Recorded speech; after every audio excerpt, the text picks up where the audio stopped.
Welcome everyone to Sysco Canada's Virtual Kitchen special edition. Well, I don't know if it's a special edition. It's a new edition. We are going to be doing these shows once a month with the amazing Culinary Federation. So, welcome Lisa as our Hello, guest good host. morning. Good morning from Edmonton. Good morning from. Well, I'm from Edmonton as well. So, good morning from Edmonton, and we're excited to really launch this new show format with the Culinary Federation. Do you like your intro? I loved it. It's pretty good, eh? Yeah, very exciting.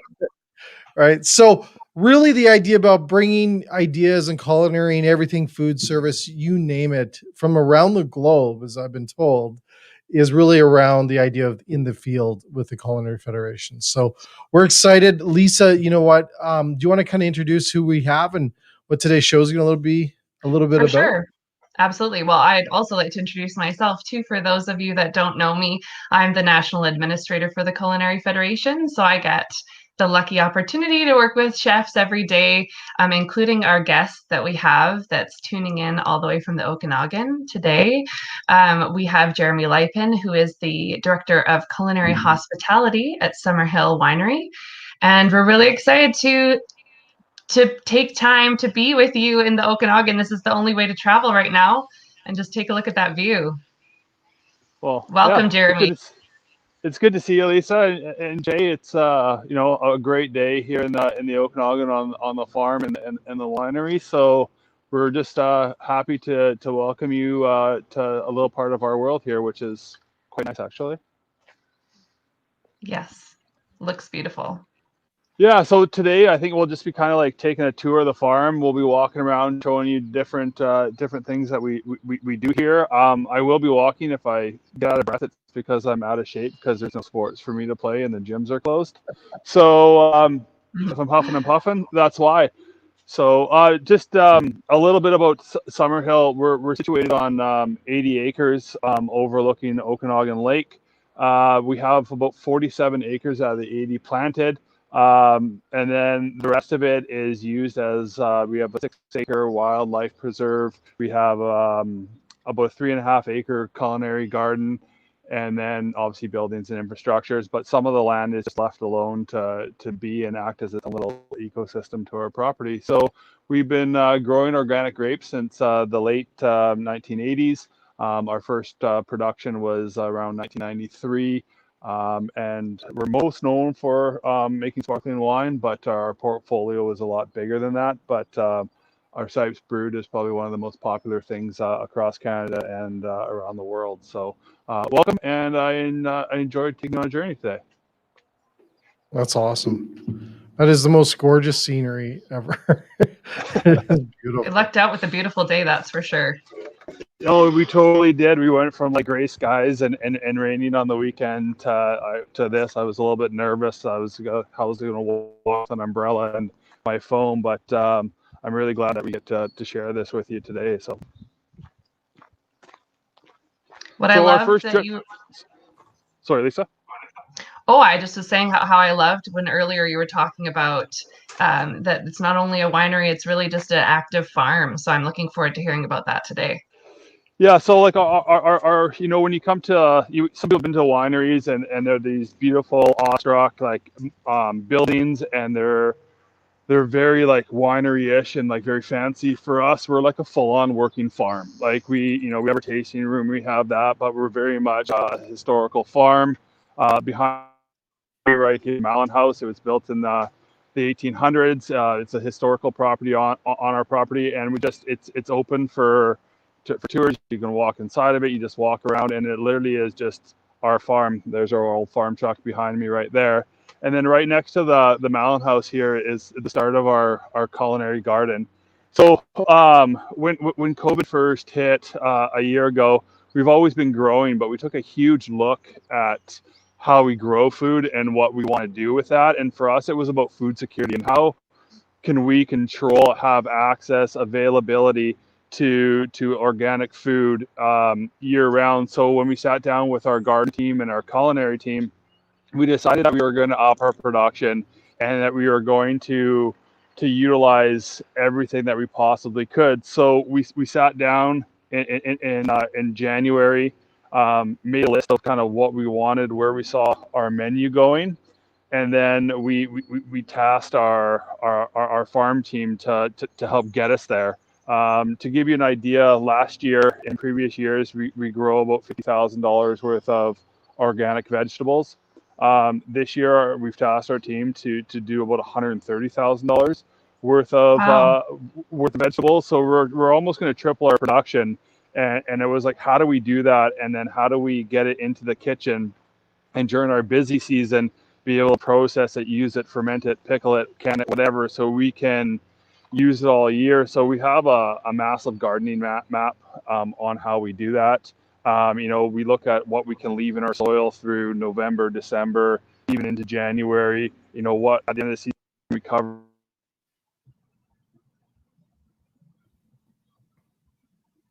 Did we lose him a little bit, Lisa? It looks like it. Oh, that's the beauty of live. Yeah, He'll be back. in the He'll be field, back. it's raw and it's real. It's back. Sorry, There he comes. my bad now. So someone at 8 o'clock in the morning, I don't.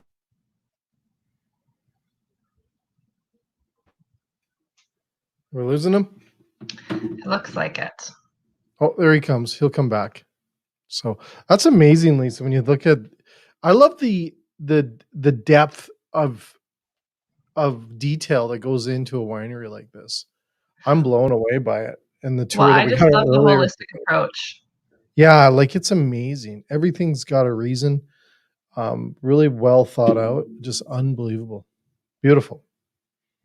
Right. Yeah, and it sounds like they take everything into consideration when planning their farming. Yeah. Beautiful. Jeremy, you're You're back. back. Happy to have you.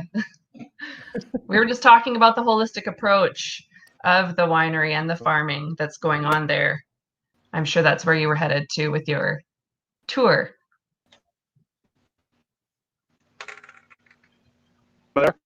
You didn't have soy. Our lettuce field, like we started all our broccoli, cauliflower, cabbage. One of our beds of early lettuces that we just rotate through.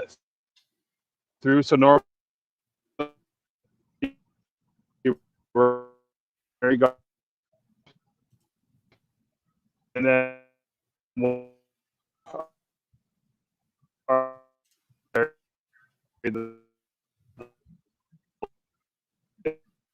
run. Oh, we're losing him. Shoot.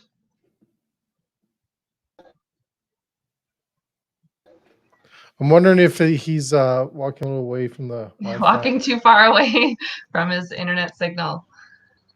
There you go. Am I back now? Sorry about that, Jeremy. You're back now. Yes. Let's stand still for one moment and let's see if that helps us.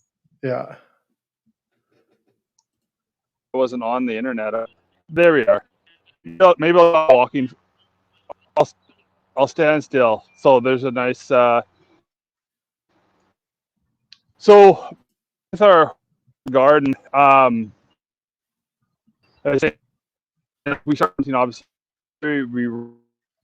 we start to get stuff into the everything gardening philosophy, even rid of ag practices. So 100-foot view of that is it's all about topsoil preservation. We don't till our soil. We just keep making it healthy with topsoil. At the end of the season, things that have been picked and cleaned, we'll bring like goats through and let them eat what's left, and then the hooves just naturally lightly turn the soil, so we're not sitting there like digging out the soil. And it's mainly about taking care of our topsoil and just preserving that and just creating healthy soil. If you look around our farm, you'll see like there's tall grasses everywhere. Our whole farm is built off of like a permaculture design, which is it goes back to almost like the First Nations and Indigenous way of creating like ecosystems. So through it is we created this.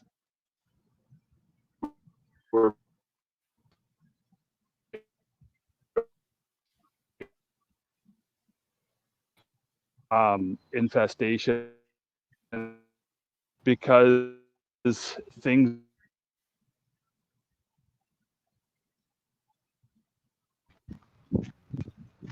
Hi, there we are. Are we there?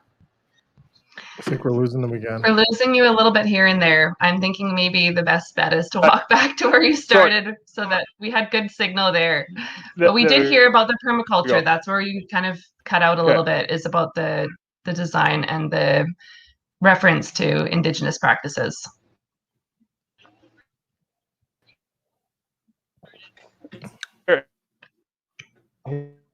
Okay. Well, maybe this is a good moment for us to take a quick break for our All right, moment. let's do that. That's a good idea, Lisa. Let's do that and come back. We'll be right back, everyone. Not knowing when your Sysco order is going to arrive makes you feel not great. That's why we created Sysco Delivery. The Sysco Delivery app lets you know where your truck is located, when it's going to arrive, what items will be arriving, and what's happening throughout the day at all of your locations. No need to look at your phone repeatedly throughout the day. Enable notifications so that you are notified whenever there's a change in delivery, estimated time of arrival, or delay. Download today to get a real-time view and updates about your Sysco delivery.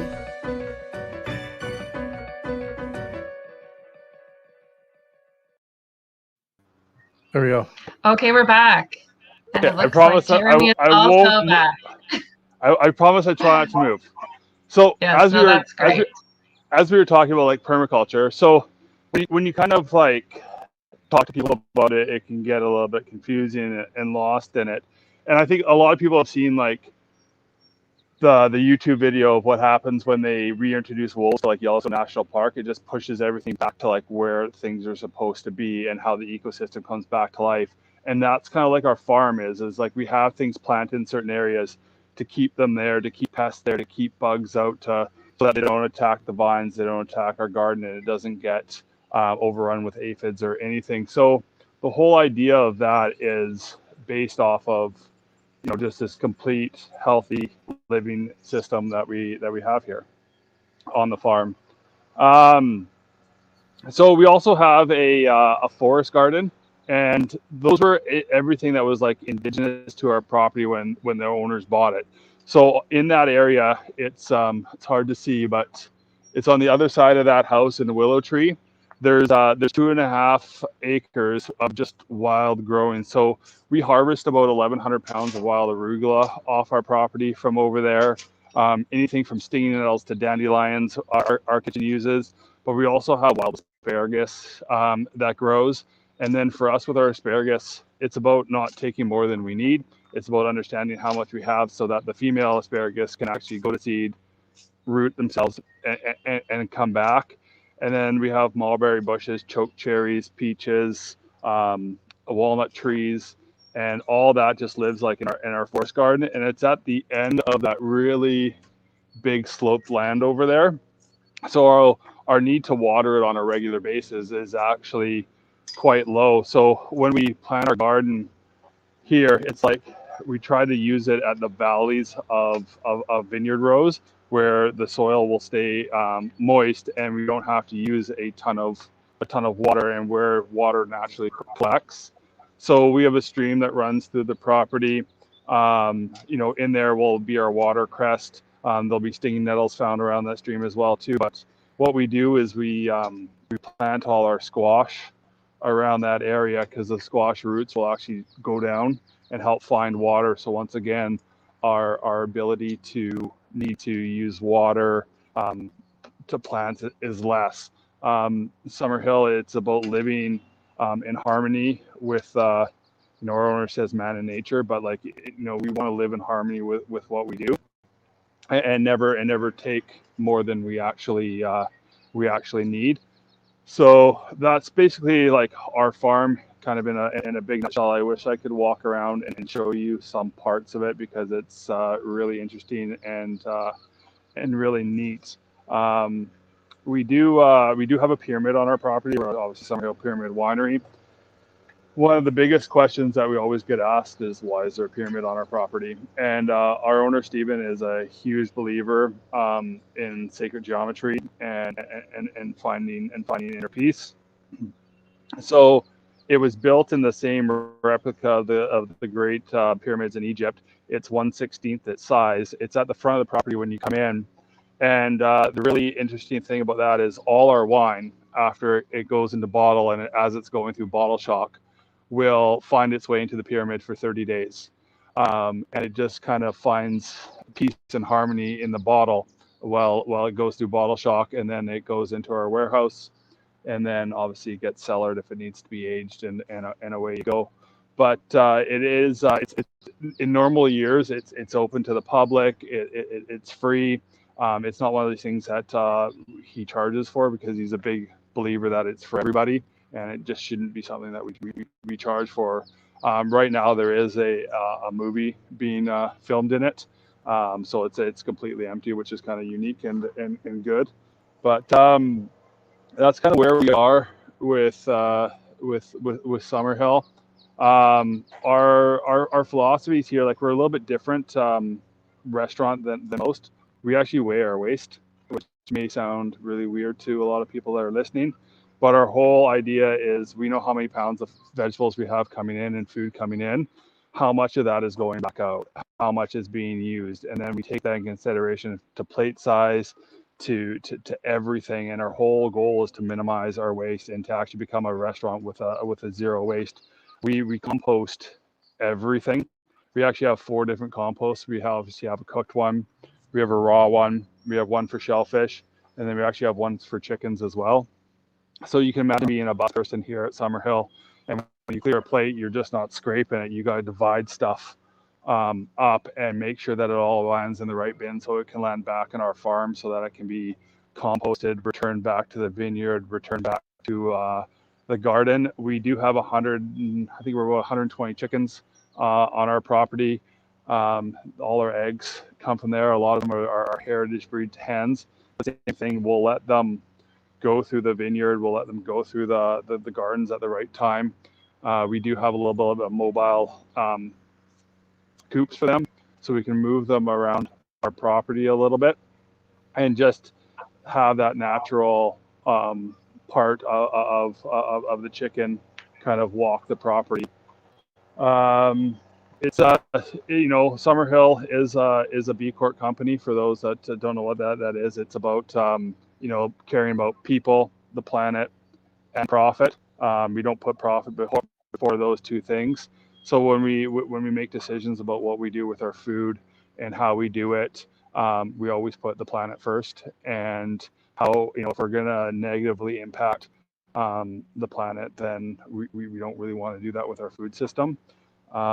We're big believers in buying whole animals, and everything that we do. We don't really have we have a certain steak cuts on our menu, but we buy whole animals. We feature that animal until it's gone. We have another one coming in, and we just roll through all those products. So for our culinary team to be able to play with that, to be able to be involved with our garden and how it grows is really, really unique. I think I touched on it earlier, that when we look at planting it, how we plant the garden is based on how busy we are in the kitchen. So like in July and August, we do the majority of our business volumes. So to sit there and have our team be canning, pickling, fermenting, it's very difficult.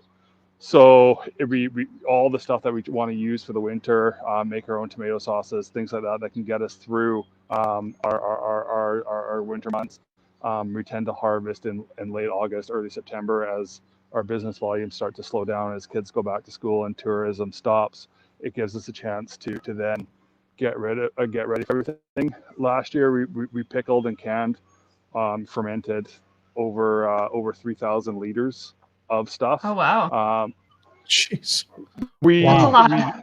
It's a lot of stuff, and we're blessed to have an amazing team like Tina, who's a member of Culinary Team BC, who was at the Olympics as our pastry chef, and she's amazing.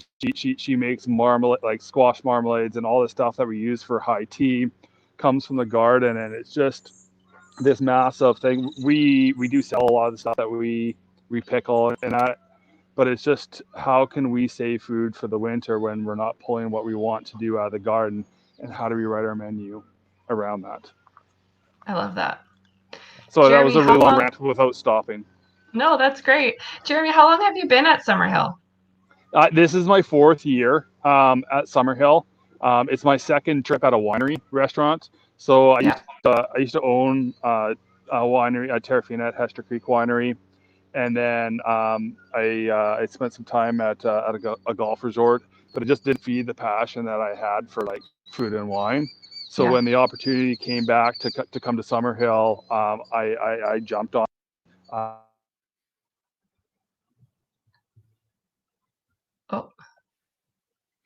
We lost him again. Lost him. Shoot, because I'm back. You're back.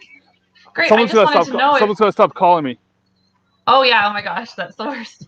I was just gonna ask if sustainability and this like holistic approach was something that you were passionate about before coming to Summerhill, or if that's something that you have really learned and grown in this role.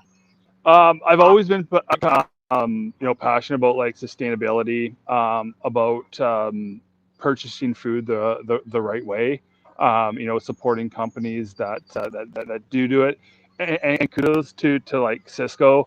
When I first got here, we pushed them hard to get on the organic train, and you know what, they stepped up to the plate and they did, and like their listings for organic now are huge, and their ability, they may not stock it, but they have the ability to get it.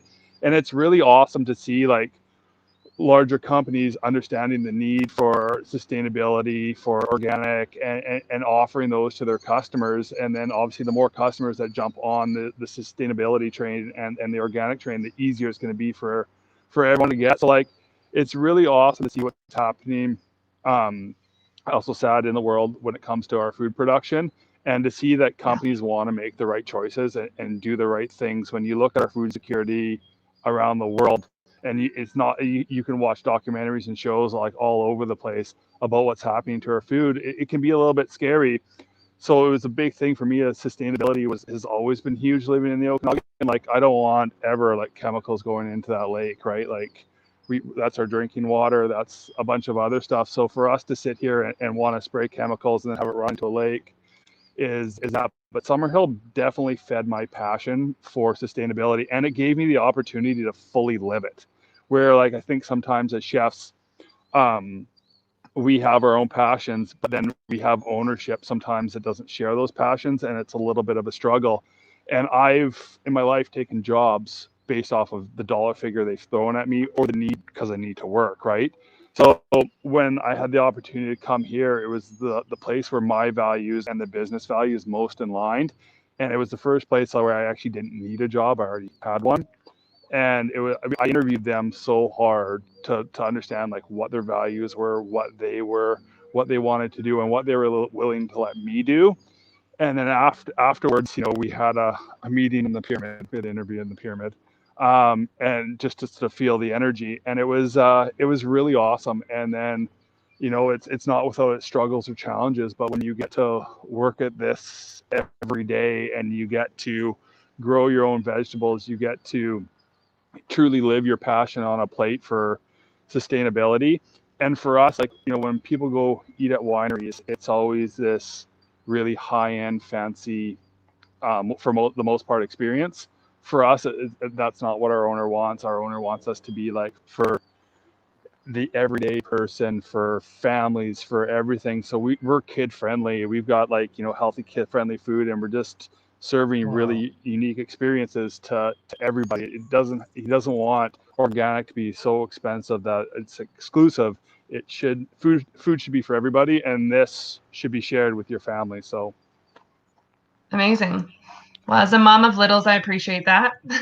And I've never been to Summerhill, but I can't wait to come. Now that I know everything that's behind the scenes there, it's just that much more exciting to come and know where my food's coming from, and enjoying all of those handmade, like heart-made items, foods, wines. Yeah. So thank you so much for being here with us today for our very first episode of the Culinary Federation of Sysco Virtual Kitchen in the Field. I wish I could have taken you down to the Kukuli, but I don't want to tempt that walk with the phone. But yeah, we do have a really rad Kukuli on our property that we have ceremonies in and big fires, and during the solstices we have massive community potlucks, and it's just this property. I can go on for hours about it. It's so rad, and I'm so proud to be a part of it and just be able to make a small amount of change in the world of how we do food. That's Amazing. Well, impressive. we're so thankful to have you as part of the Culinary Federation. Something I didn't mention at the beginning is that Jeremy is also our Western VP of the Culinary Federation and a past president of the Okanogan branch. And we're so proud of what you are doing for sustainability at Summerhill and in general for the industry. So thank you so much. I was happy to and honored to ask to be able to show you guys around today, and I'm sorry that my my Wi-Fi and phone cut out a bit, but I'm glad that you had the opportunity to share this with you. So Yeah, It's amazing. awesome. It was amazing. So thank you so much, Jeremy, for showing all this stuff. I'm blown away. I'm speechless. That's why I was quiet in the back, which is very rare. But I just unbelievable. So thank you so much for being a part of this. thank you, and thank you for everyone that tuned in. Awesome. So Lisa, you know what? Yes. I'm going to let you close off this show. Thanks again for the Culinary Federation for joining us in this new segment we're going to do every month with you. And I'm excited about different things that we're going to see around this beautiful world we have. Yes, we have some awesome plans for upcoming episodes. So I would just encourage you to stay tuned to the Sysco and Culinary Federation social media and websites to see what we're going to do next. So we'll see you in May. Awesome stuff. So we're back this Thursday on our SVK show. We have the Bunch of Brunch. I got to say that right. Bunch of Brunch show, product show. It's a special edition, hour and a half show with 12 different vendors, tons of products, lots of ideas for brunch out there. So hopefully everyone can join us 11 a.m. Eastern time, 8 Pacific. And thanks again, Lisa, and thanks to Culinary Federation. And we'll see everyone on Thursday. Thanks again.